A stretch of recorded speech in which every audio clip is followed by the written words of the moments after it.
to give evolutionary history of other materials necessary for the development and maintenance of life, they can't give a single explanation as to how chlorophyll was evolved.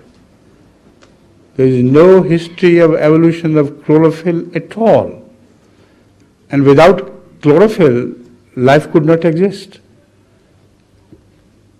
The green grass which the cows and other milking animals eat, it has chlorophyll. And it is only by the virtue of that chlorophyll that everything is converted into other chemicals.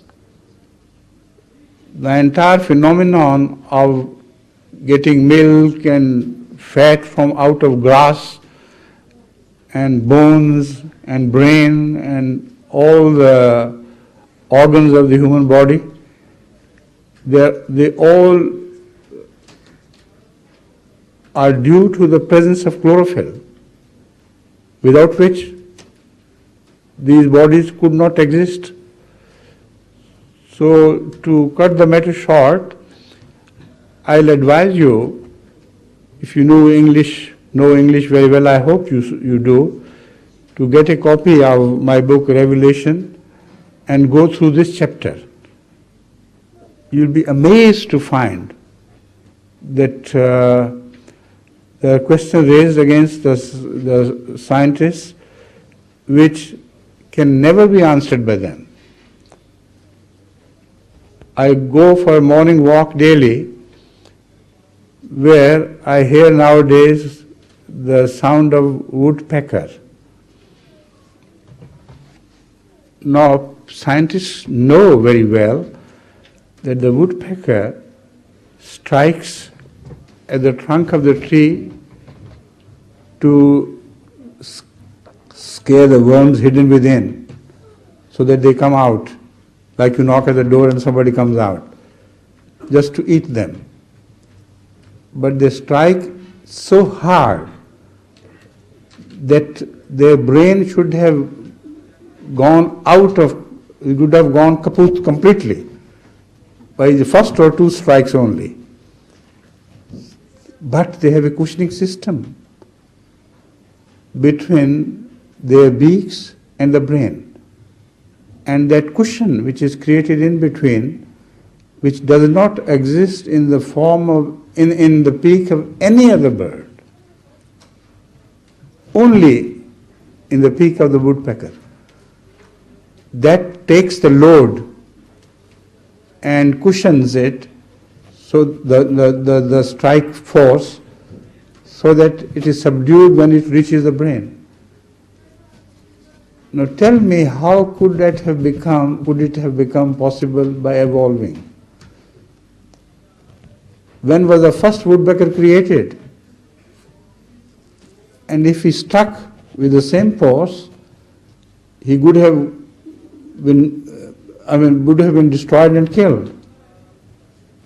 But how many generations of woodpeckers were killed before they evolved to this state? When they were killed, what was left there for evolution at all to work on woodpeckers?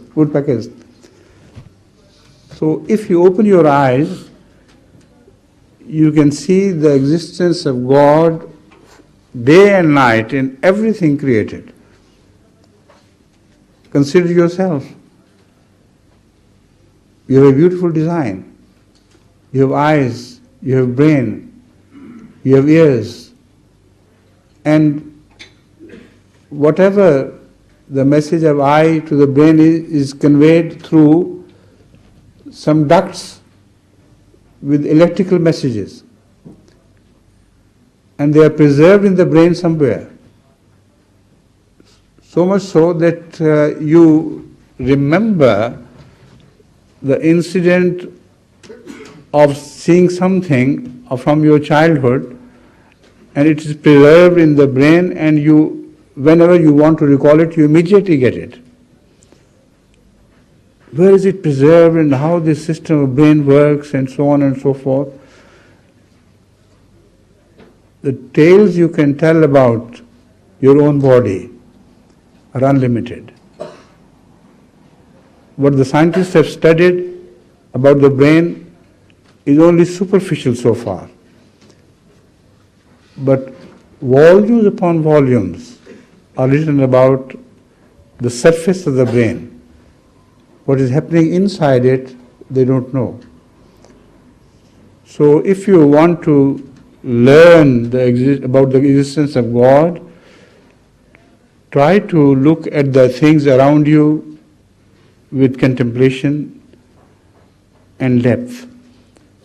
And try sometimes to think about yourself. How were you made? How your eyes came into being? How the complicated system of your ears came into being? And all that. So I think for the time being, let it suffice. And I hope you will read the relevant chapter in my book, Revelation, where all these things are answered. Thank you. Mr. Rifat Audi, who is from Burton Jamaat, but originally a Roma. Roma,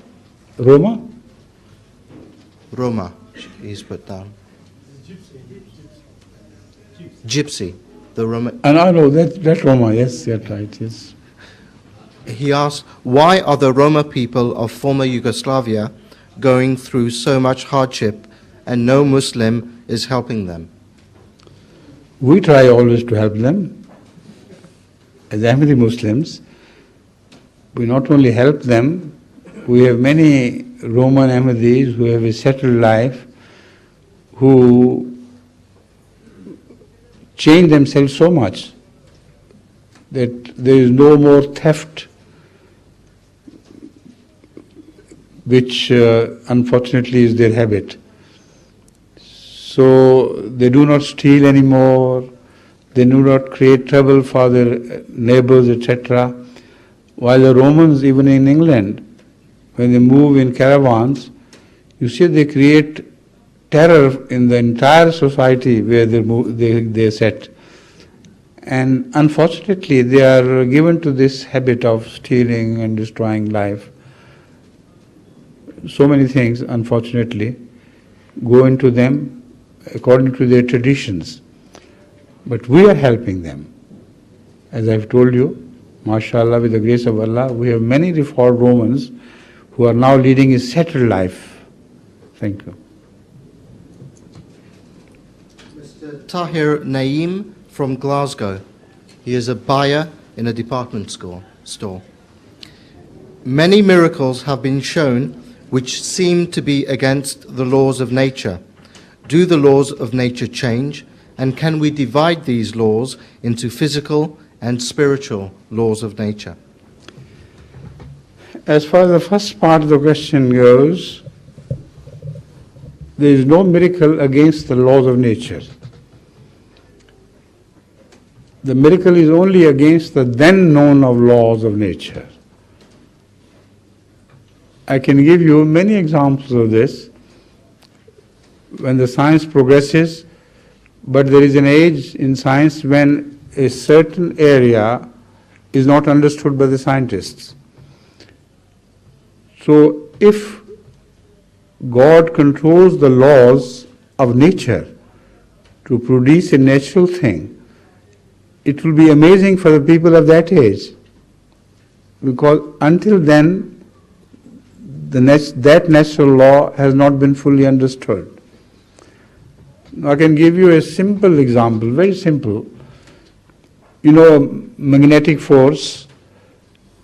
If somebody bears a helmet, strong helmet, and a very strong magnet is fixed in the ceiling, if it is strong enough, the man along with his helmet can be lifted. Now when people did not understand this law, and someone, suppose, stood underneath wearing a helmet underneath a magnet, he would be lifted and people would say, here is a miracle, here is a miracle. While it is just a natural thing. It's not a miracle at all. It only becomes miracle when to prove